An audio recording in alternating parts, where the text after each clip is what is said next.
Cheers.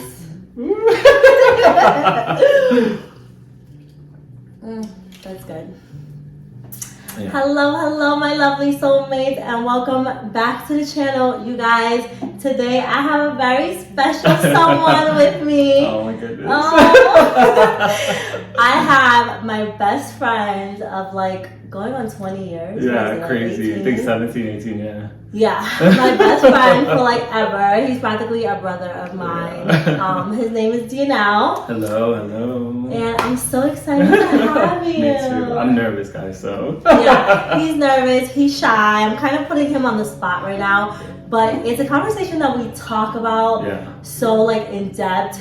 And I was just like, wow, not a lot of people have these conversations. And I feel like it's really important to have these conversations. And it's not as taboo as people think. Yeah. It's more common than people think it is.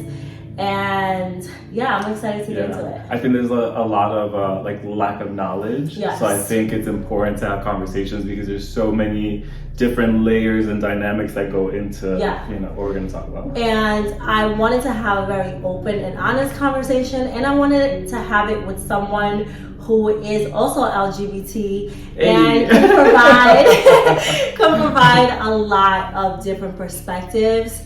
So I'm excited to have this conversation. It's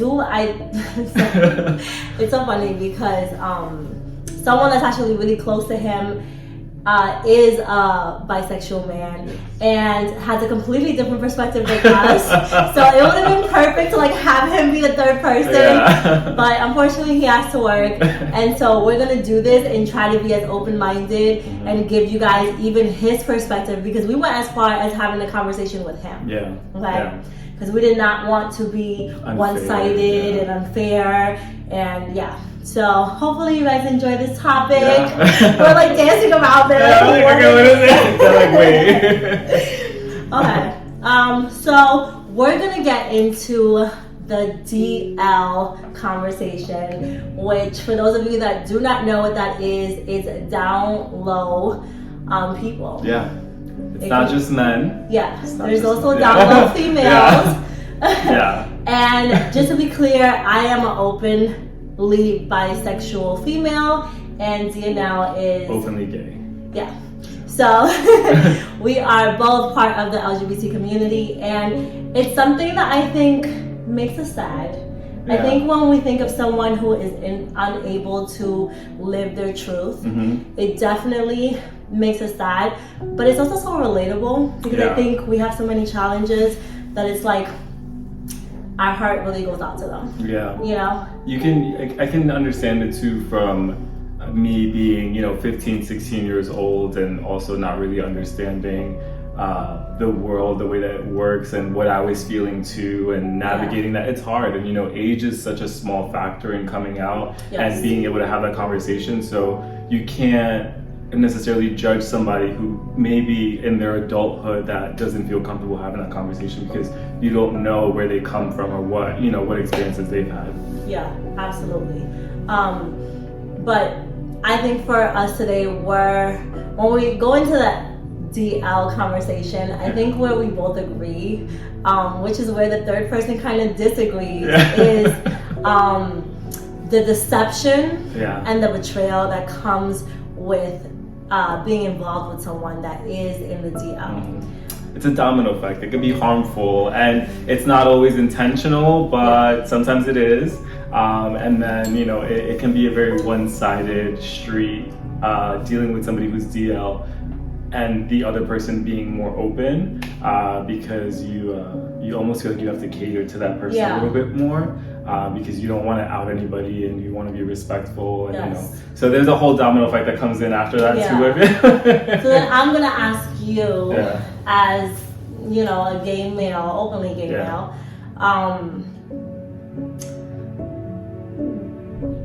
now that I've been in that situation and speaking to so many women that have also lived it, I've come to find out how common it actually is. And so my question to you is, why do you think it's so common for men to be DL? I think it's I think there's a lot of different reasons, honestly. Or just people in general. Yeah. Not just men. Just people in general. Like, I think that it's a lot more accessible now with like social media, with dating apps and hookup culture and things like that. It's very accessible, and it is very both interesting and scary how accessible it is. So I think that just having that portion of it being so accessible, I think it's easier for people to kind of keep themselves in the closet. They don't have to put a picture. They don't have to put a profile. You have, like Snapchat. I'm not on social media, guys, so I'm definitely Snapchat. Yeah, so I'm like, I know that there's things that you can send that disappear. Yes. So there's like stories that last 24 hours. So I know that there's stuff like that. So and then there's the Grindr app, which you don't have to put profile, literally nothing. any information. Literally nothing on it. And it's just very accessible. Yeah, you don't have to put literally any type of information about yourself at all. You don't even have to put a picture, you guys. Yeah, no picture. It gives you the option to put like different stats, your height, things like that. You don't have to put anything. And the only thing that it's based off is your location. It's geotagged essentially. So say if I'm here, in New York, and I have somebody, it'll show me somebody who is within feet away from me. Yeah. And somebody who's open has their pictures likely on there. And it is primarily a hookup app, but however, people use it for a number of things, right? Like with any social media, I think Instagram, TikTok, which I think of other social media, people use it how you want to, right? Yeah. But primarily it is more of a hookup dating app. And you don't personally have to put in any information. I think you can even have like your profile hidden, so people can't see you, but you can see them. Yeah. So it almost caters to like the DL culture. Yeah. Do you think that the DL culture, does it reflect negatively on you as a gay male? Like when other, I mean, not necessarily. So yes and no. I think that there's nothing wrong, again, with being DL, and I'm sure we're going to get into maybe some reasons why somebody may be DL. But I think it does reflect negatively in the sense of if we're thinking about somebody who's DL and is with a female and is then stepping outside of their relationship and not having open and honest communication, because being DL, at the premise, the foundation of it is not being open to, or not feeling comfortable enough to be open with yourself and everyone around you. So I think there is a little bit of a mystery there, and then that can quickly spiral into a lot of lies and deception and things like that. So I think that could be a negative thing, and it almost makes it seem like there is something wrong with being out and open. So you can kind of see from that side where why don't you feel comfortable talking about it. So it can almost make it be like a negative thing. Like being openly gay. I think for me, I've always, it's so crazy because I've always had a lot of LGBT people in my life. And so I always thought I would be able to pick up on it when I would come across someone that is, which I kind of did start to pick up on it actually, but I was too deep in at that point. I was way too deep in, but I did start to pick up on certain things where I was like, something is off. This is a little too familiar.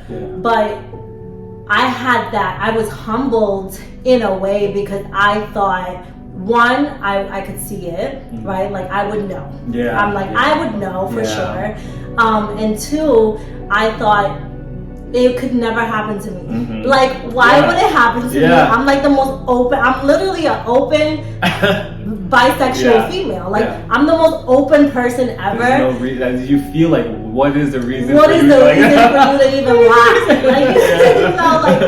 Like I was just like, it could not be me. I'm too beautiful to be in this goddamn situation. Like, are you kidding me? Like, who would want to sleep with a man? Unfortunately, that was my mentality. Like, I was like, I'm too good. I'm too smart, and it could not be me. I don't know who it happens to, but there must be something wrong with them. It could never be me. And boy, isn't that crazy though? Like and that's the thing where I said like it kind of makes you feel a little bit less than too, because you almost start to blame yourself. Like, is there something that I did wrong? Like, is there something about me? And it completely messed up my confidence as far as my judgment. Like, I don't feel confident in my judgment of other people anymore. I question myself all the time. Like, are you sure? Like, you know, like, wait for these people to prove to you. Like, I'm questioning myself. As to before, I was just like, no, I just know it. They're this, they're that. And now I'm just like, hold on, Ellie, pump the brakes, because you were so wrong. Yeah. And don't get me wrong, I think that there's so many things, like, we're gonna have a lot to talk about, but I think also there's a lot, even us being part of the community, that we don't know, and that's how we're even asking questions, because there's so much information out there. And you know, in the industries that we've worked in, we've been around gay people, we've been around a lot of people in the LGBTQ community. You knowing me, my relationships, how I interact with people, we share everything. Like, we literally share everything, you guys. Like everything. So you know, we talk to each other about our experiences, and you would think with us actually living it and, you know, being honest with each other and seeing it from both sides, that we could identify from a mile away, like, something isn't right. And, you know, you ignore little signs, which is crazy, but you ignore them, and then all of a sudden it kind of smacks you in the face, and you're like, whoa. I do want to let it be known for the young women that watch me, especially, right? Because I think you're most vulnerable to be in the situation, because these men, they pick you for a reason. They pick you to kind of be their beard, in a sense. They pick you because you fit that image that they want for themselves, right? And so, when you meet a man, do not tell him what you're looking for. Like, remove that habit of, like, when you're meeting a guy and you're getting to know them, like, this is what I expect from a man, this is what I look for in a man, this is what I'm looking for, because literally you're giving them a roadmap to, like, reel you in. And that's what I did, and I didn't realize it, that when I was talking to this man about what I wanted, he actually embodied that and pretended to be that for so long. And you think that people don't have it in them to pretend, but they pretend up until they have you on a hook. Especially when you have something to hide. Yes. Oh yeah. Defend it, guard it with your life. My God. And he was so good. He was just so good. And I was like, I thought I was going crazy. Because I was like, and so throughout the relationship, I kept on chasing the man I thought he was, because he pretended so good for so long. Where's that person? Where did he go? Like, because sometimes they'll show you that true color. You'll get into an argument or something, and you're like, no, but this isn't the person that I know. Like, where's the person that I know? And little do you know, that's not the real one. You're seeing the real one. You spend the entire relationship chasing who they showed you they were in the beginning, and it'll be your biggest downfall. And so, do not tell a man what you need him or want him to be. Simply let him be, because he's gonna show you. And if you give him a roadmap, you're literally setting yourself up for deception. I think too, like, it's so funny that you talk like that, because I see it from the young gay boy's perspective, or young man's perspective, where it's like, don't go chasing these damn people in search for love. Because, you know, I think a lot of us want love and acceptance and, you know, things like that. So I think about myself, you know, a 16, 17, 18-year-old kid that's still trying to discover the world. And, you know, you have somebody who's giving you the physical affection and maybe slight emotional affection, or what you think it is. And you start to feel validated. You start to feel loved, because you don't really know. You're figuring things out. And so that's what I think, like, you start catering to that person a little bit. And once, you know, things blow up, you lose a lot of your self-worth, and you start to blame yourself. And it's a really heartbreaking thing. And I think that's one of the negatives, where, you know, do I think a DL relationship with somebody open can work? Yeah, but it has to be very specific. I think eventually there has to be a point where you're both open and honest, and, you know, you're maybe working towards that, and there is a level of understanding. But with somebody who's very impressionable and doesn't know, and there's that, like, miscommunication, I think it could be really hurtful. And that's sort of some of the things that happened. Those have been some of my experiences when I was younger. It's like, I felt like I was like, wow, like this DL man that loves women is all of a sudden Wants to into be me. with And me, it's like, yeah. I'm the only guy. That's Yeah. the favorite quote. You're the only one. Yeah, you're the I'm only the one that that's I'm getting, like, that you you're know, getting. I'm getting like, into switch or whatever. that is a lie. It's an ego thing. It's an ego trip. Yeah. And then you feel so like, like you feel so good. Like I'm the only one. And Yeah. it's such a mind game. So you have to learn how to find self-value outside of somebody else Yes. too, especially, you know, as somebody part of the LGBT community that's still figuring things out. You're gonna have the world telling you that you're less than, so it's like you have to find it within yourself to like, you know, Yeah. make yourself feel valued Yeah. and not look for that anywhere that's not positive. Yeah. Yeah. Now there's two types of down low males. Yes. There is a bisexual Mm-hmm. male, and then there is just a gay male, Yes. right? And unfortunately, they both can pretend to like a female, but the bisexual male could actually have a connection to the female, and still be able to have connections with a male. Yeah. Now, I'm not sure. I think in my situation, maybe he could have been bisexual Right. and just was not able to be open about it. And the only reason why I give this man a little grace and say that he could have been bisexual was because I think he had an emotional connection to me, Yeah. and he was legitly like emotionally attached to me to an extent. Yeah. But I do feel like sexually he could only connect with males. Yeah. And the reason why I say that is because he used to always have a phone up to his face. Mm. And I always wondered, like, and it would be like, as embarrassing as this sounds, We're gonna be honest. this is a little bit TMI, Yeah. so if you want to check out, check out. But it would be in the act. He would have a phone to his face, and it would be on silent, and he'd be watching something.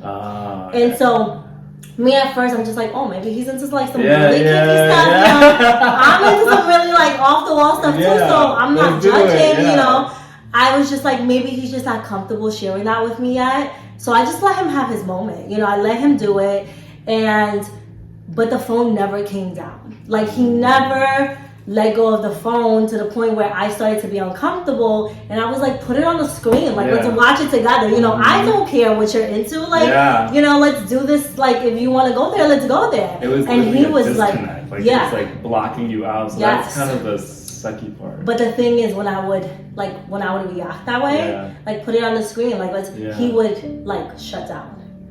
And so I stopped making a fuss about it or complaining about it or saying anything about it because I was so afraid of him shutting down on me. And so I started to just tolerate it, but I really hated it. Yeah, which sucks because like when you look, especially when you're someone that's very open and you're like, let's do this is an experience that we're having together as is. You're literally putting something to block yourself from me. And when I'm asking you to join in, like we're having an experience together, like let's enjoy this together, like let's see. Yeah.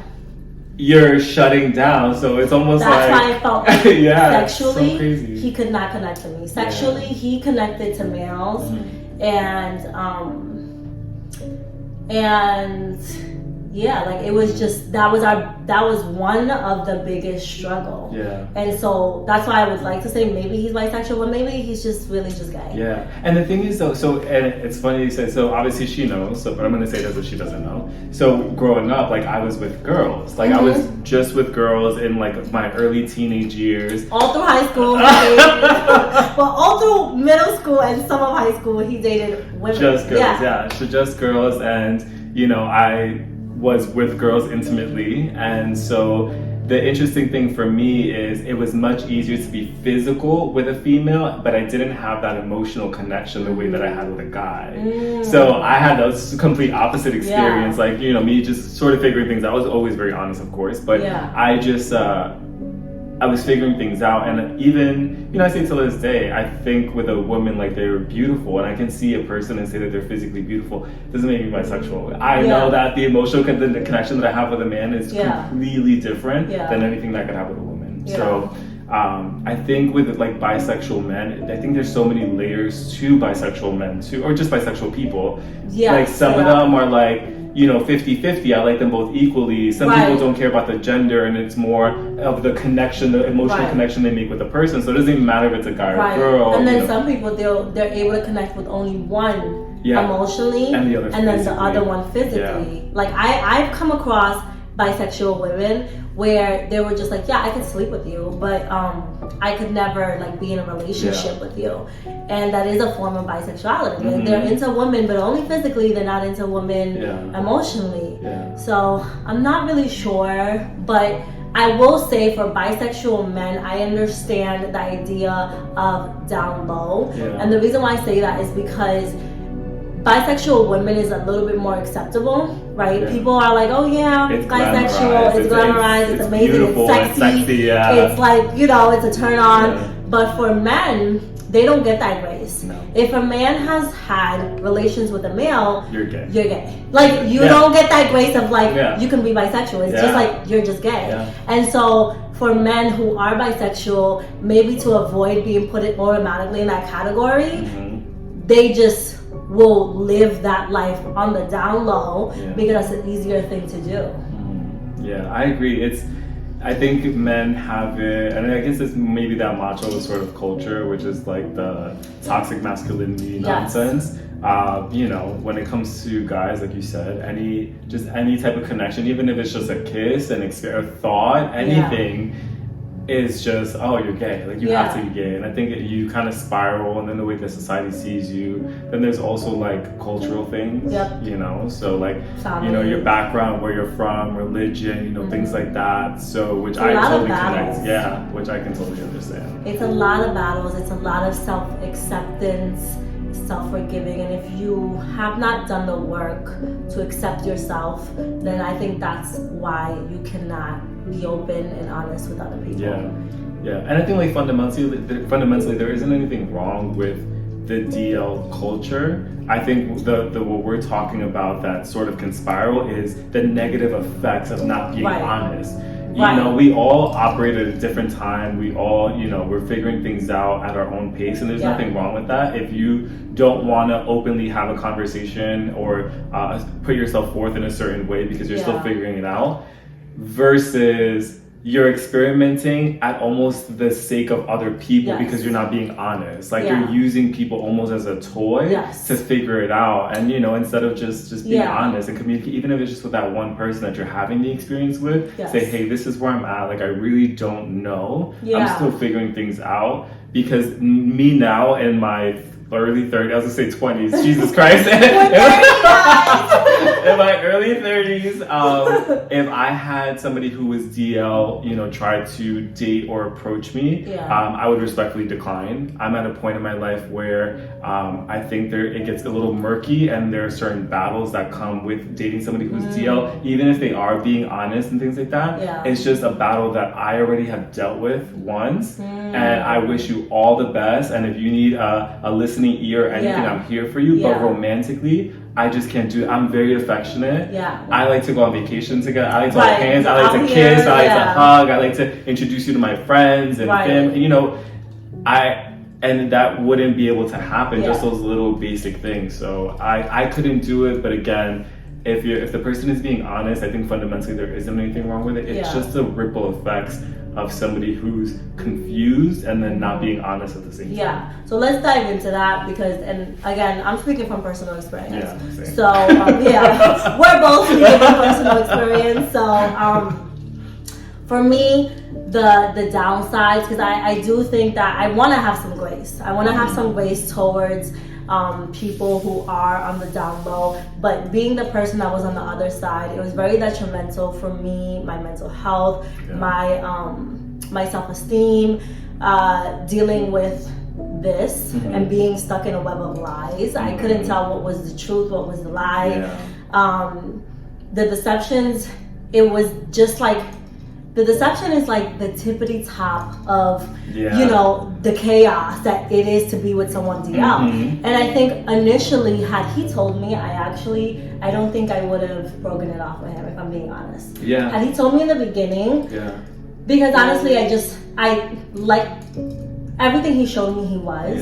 And I liked him enough that had he said, this is the battle I'm having, because I think I'm a part of the LGBT community and I'm bisexual myself, I would have definitely extended that grace to him and allowed him to like explore. I could have totally been there and been that cheerleader. Even if we didn't end up being together, I would have totally been on your side to like help you figure it out, because I'm a human being at the end of the day, and I've struggled myself. So I completely relate and I understand.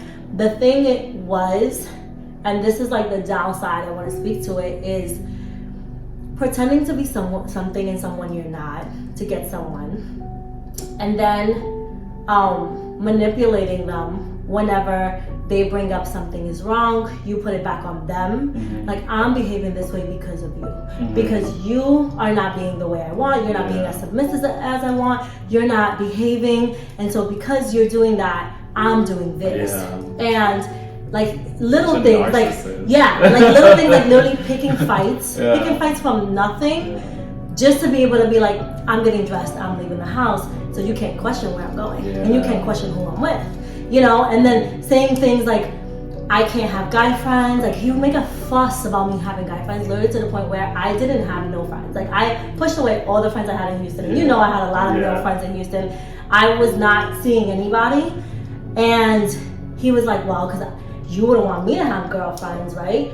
But the whole time it's like, you like men, like, you have male friends, and I'm sure y'all have a great time. But at the moment I didn't realize it, but it's like he was twisting and like manipulating me in so many ways where I was questioning myself. He put me in positions where I couldn't really question him. I felt like a bad girlfriend if I did. I felt like I was being just like naggy if I did. Like, it was just like, it was so horrible that I was questioning myself all the time. And then I was like, okay, like, I've been with men before and I've never felt like this. I think I remember having this conversation with you where I was like, I've never felt like I've been treated like this. Like, this is different. Something is off. And then it came to the point where he brought home an STD. That's the other part that people don't talk about, right? Yeah, that's a deep one. And so these people who step out and who live dishonest lives then put your life at risk. It's not a game, and when you're in it, it's very scary. It's very scary, and it's probably the scariest thing I've ever been through.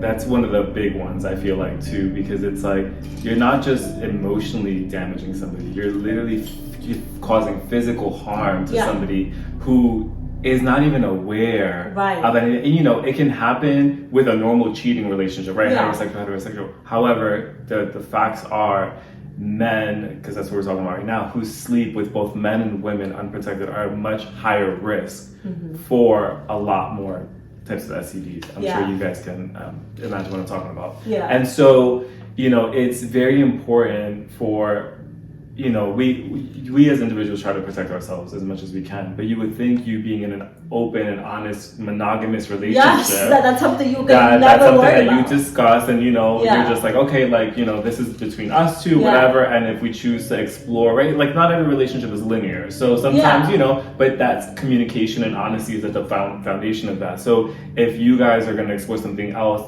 whether it's together or separately, you're open and honest about that, and you're protecting yourselves and each other. So it's such a heartbreaking thing, and that it's normalized, because there was a publication, I think it was this year, where heterosexual couples had a higher HIV infection rate than gay people. I think as of 2022, if I'm not mistaken. You guys can look it up and read on it. And it's very interesting, and it's been decades since that's been the case. And so I don't want to put the blame on just one thing, of course, but that is a very real, very big reason as to probably why this is the case. It's the lies and the deceit. Because honestly, I would have never put myself in a position, if I knew he was open to other people, I would have never put myself in that position to be, exposed at risk. Anyway, So the fact that me and him had very clear-cut rules in the relationship, and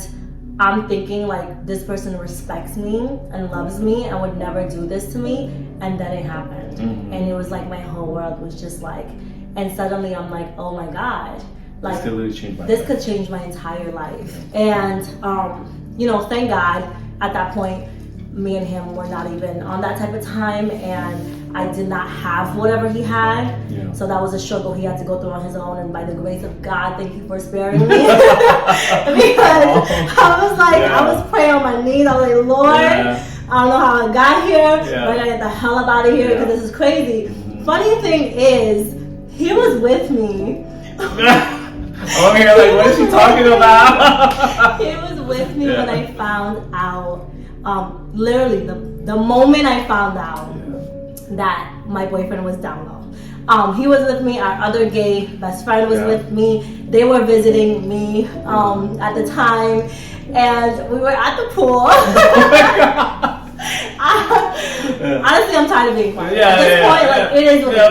I don't care. It's my story, and if they don't believe it, I'm gonna share. We're at the pool, and one of like the building residents like came down. He's gay. I've seen him a couple times, but we've never spoken. And so I guess because you guys are gay, you guys are openly gay. You know, my friends are like at the pool and we're wearing like bathing suits that probably a straight man would not wear. Okay, so and we've been drinking and we have music going.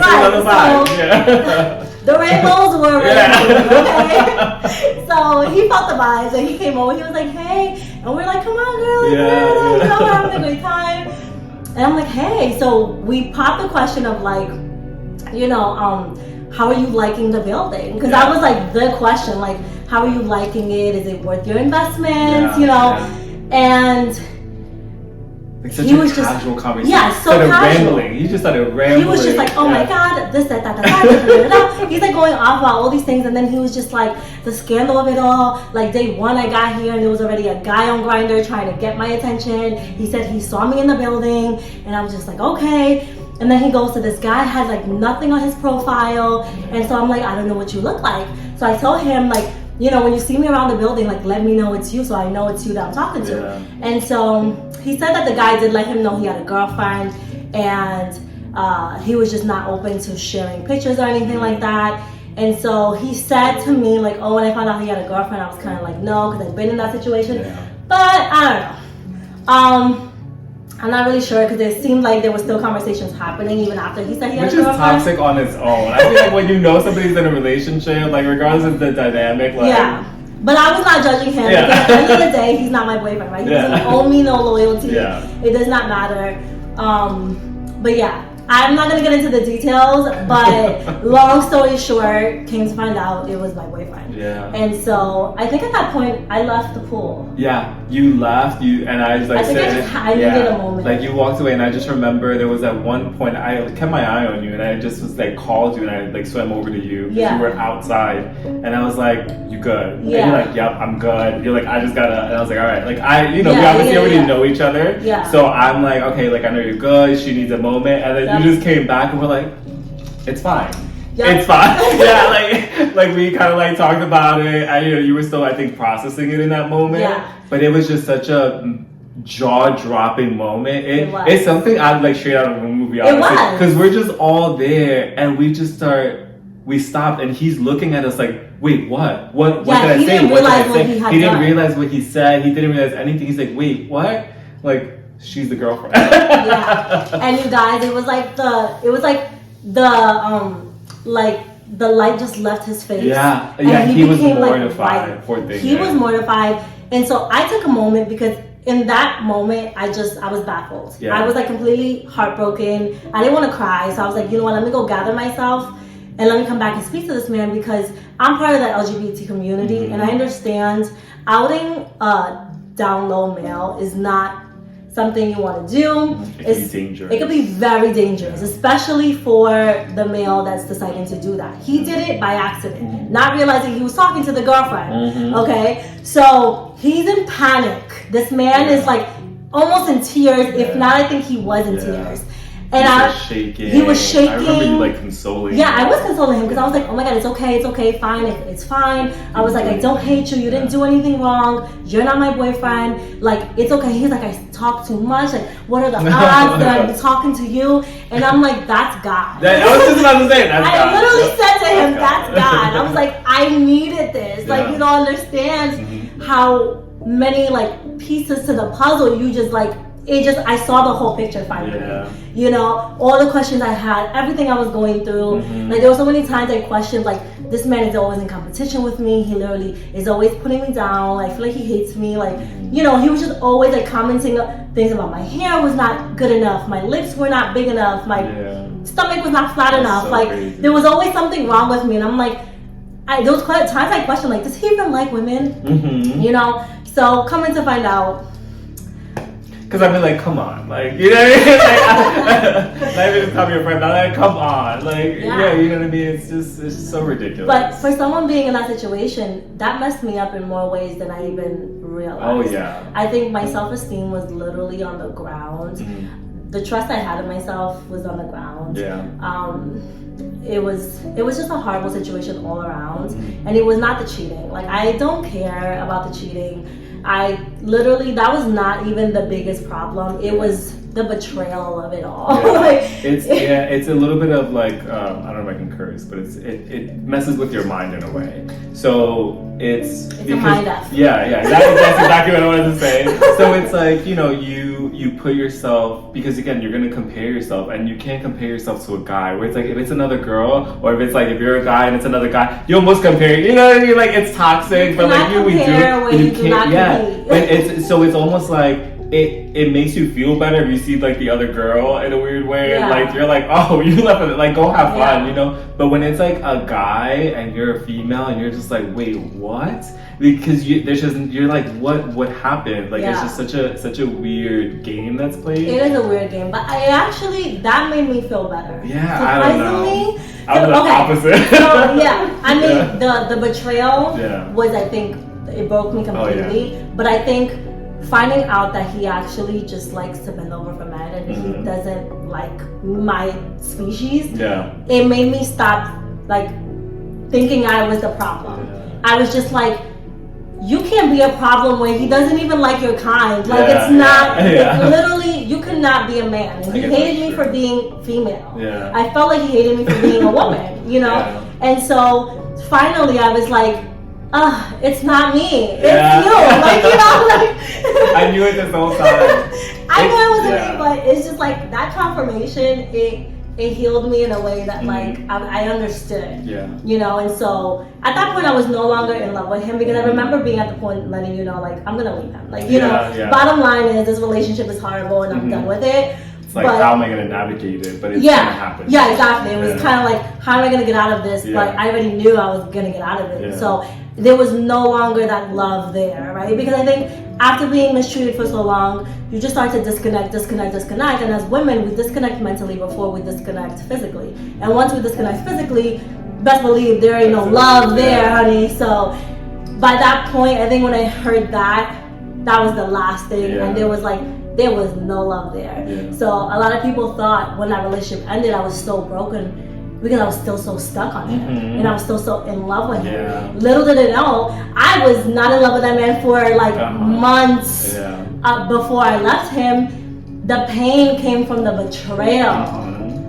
And all the manipulating and gaslighting and just narcissism that I had experienced. It has to be, you know, and obviously like we've spoken about it, but even just in general for anybody that may deal with that situation in your adult life, I feel like that's so much harder, because you think like as an adult, like in your 30s, you know, whatever, 40s, whatever it is, that you're already so sure of yourself, you have that self-love, you built up that confidence, and you know, and then you have this situation that's so far out of your control that sort of like knocks you all the way down, where, you know, I really haven't dealt with much of this in my 20s and early 30s. This is more in my teens. I was sort of exploring and figuring things out.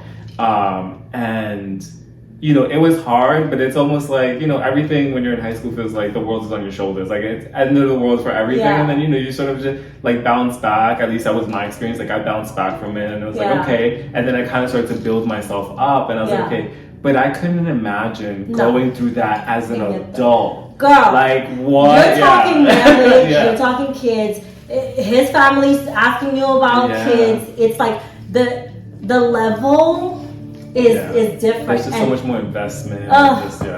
The waste of time, just like the waste of energy. It's like, dude, you could have left me the hell alone, and it would have been fine. You could live your best, you know, gay life. You don't have to do this. But I think I understand that he had to do this, or he feels like he has to do it because he's not able to live in his truth. And so he needs all these web of lies to cover up his real life, which, if that's how you choose to live, that's how you choose to live. But over here, we like to live an open and honest life because it's just easier that way. It's just a lot easier. It's like, who has time for the drama? Like, it's such a cheesy moment, but like for me, like, you know, obviously listening to you talk and seeing it firsthand, because you know, people see it from an online perspective, but like I was actually there, you know, and I saw everything in the way that things transpired, and it's, you know, you lose so many blessings in life, you know, especially in this situation. So even like seeing how you navigated, right? And I'm not just saying this because we're family, but it's like, you know, this kid came out and said this by accident. Regardless of like your world crashing down, you were like taking care of him, and you were like, oh my God, like, are you okay? You know, things like that. Even with this kid, it's like, I just wish you were honest with me. Like, let's have this together. I'm such an open person. Like, why couldn't you just be honest with me and we can have this together? Like, you know, you opened yourself up so much, and you were like making sure that everyone else was okay. Meanwhile, your entire world was like, I'm about to get emotional. but it's like, you know, and then he lost a blessing, you know what I mean? And it's like, just because you just couldn't be honest with one, it's not about coming out, y'all. So it's not even like, oh, you gotta go tell the world, but it's like, you were with somebody who was like, hey, let's share this together. Like, I'm here for you. And, you know, you know, as much of things that we share together, like, I don't feel like Erla would have said anything to me if he had not been comfortable with it. I think once maybe we were all introduced and, you know, things like that, because there is a level of respect. Yes, we're friends and we might share certain things, but there have been things that I've shared with Erla down the road after things have already happened, and I'm like, hey, like, this has been the experience, or, you know, you leave certain details out, but just out of respect. I would have kept a secret. And and it's just, it's so silly. It is. It is. Yeah. Aww, yeah. Thank you for saying that. I love you. Oh, witch.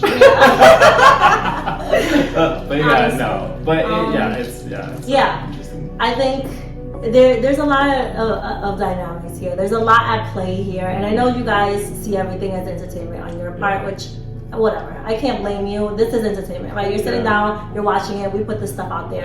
It is what it is at the end of the day. But for women who really go through this, and men who really go through this, it really is, it's hard. It's really tough when you're in these situations. It makes you question everything you know, and it makes you question yourself.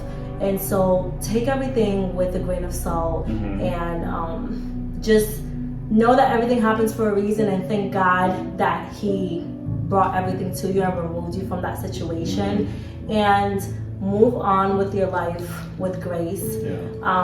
For me, the biggest struggle has been just like not being able to just have these open and honest conversations. I feel kind of stuck, and I'm kind of tired of like not being able to just speak openly about what the fuck it is I experienced, you know. So it is what it is, and we're not in that space, and you know, we're in a much better space now. And we're just gonna continue to have these open and honest conversations. And if they make you uncomfortable, I'm so sorry, go ahead and check out. But if you're here for it, then this is what we're gonna be here for, because we love to have open and honest conversations. We can all heal. None of us are perfect. We all make mistakes. And I am no victim, so do not go in that comment section and feel bad for your girl. Okay? I think you guys do not know a lot of, you know, my battles in life, but I've never been a victim, and I'm still not a victim of anything. I've always been very strategic about the way that I've done things. I've always made sure that I have all my receipts in a row, and that I've, you know, dotted every I and crossed every T. I'm good. I'm good in more ways than one, and I was not a victim to this person. This person was simply just a life lesson, and I certainly learned it. I think, you know, like every situation is going to be different. Obviously, like everyone's going to do their own thing. So like you said, take it with a grain of salt. But one thing that I will say as a gay man, to anybody out there, especially heterosexual people, women and men, I think there isn't as much information about sexual health. And I think it's very important that you're protecting yourselves. Please. Because you can't put that on somebody else. So, you know, do a little bit of research. I don't want to throw out a bunch of things at you guys, but do a little bit of research. It's something that's very normalized in the gay world just because of a lot of the stigma that's faced and a lot of the history. Yeah. So there is a bit more education in the sexual health realm when it comes to gay men or just LGBT, community in general. So I think it's important if you are heterosexual, not that every man is DL, like I don't want to put fear into anybody, but it's just important to just be educated. So educate yourselves.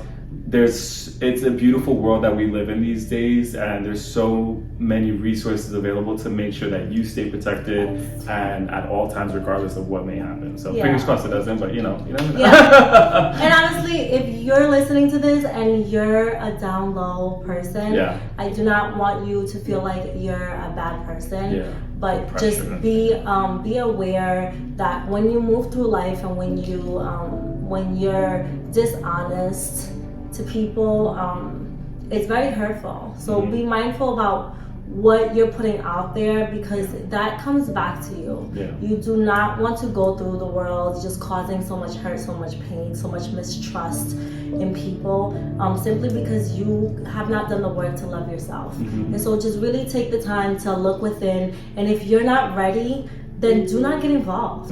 Just like, it's okay to be alone. You know, it's okay to be alone while you figure it out. Toys, people aren't experiments. People have feelings and emotions. There's consequences. And they have lives, okay? And so you're meeting a woman in her 30s or in her 35s or 40s. Those are precious years. Do not play with someone's life, okay? Do not play with people's health. Just really do the work for yourself, but also just do it to be a good human. Like, do not do to others what you would not want done to you. Definitely. Well, on that note, cheers to that. Oh my god, I have so much anxiety about having this conversation. I feel like a weight has been lifted off my shoulders. I can imagine. It's I love you. I love you too. It's a very intense conversation. It's a very much needed conversation. It is much needed. Because and if you think it can't happen to you, girl, it's life will humble you if you have that mentality. It's a crazy world we live in, y'all. But at least we're here together. You know, we're living and learning. Have a good support system. And educate yourself. Survival. Well, thank you guys for joining us in today's conversation. We're going to go ahead and wrap it up here because I'm sure it's like an hour-long conversation. We'll talk all day. I know. I love you guys. I hope you guys have a wonderful, wonderful day. Don't forget to like, comment, and subscribe. And go in that comment section and let me know. Be part of the conversation. Has this happened to you? What advice do you have? And let's just be open and honest with each other. Are you in this predicament? Are you a down low person and maybe you have a perspective that we did not like if you don't agree with us, let's have a civilized conversation. I love you guys. Have a wonderful day, and I'll catch you in the next video. Hey. Bye. Bye.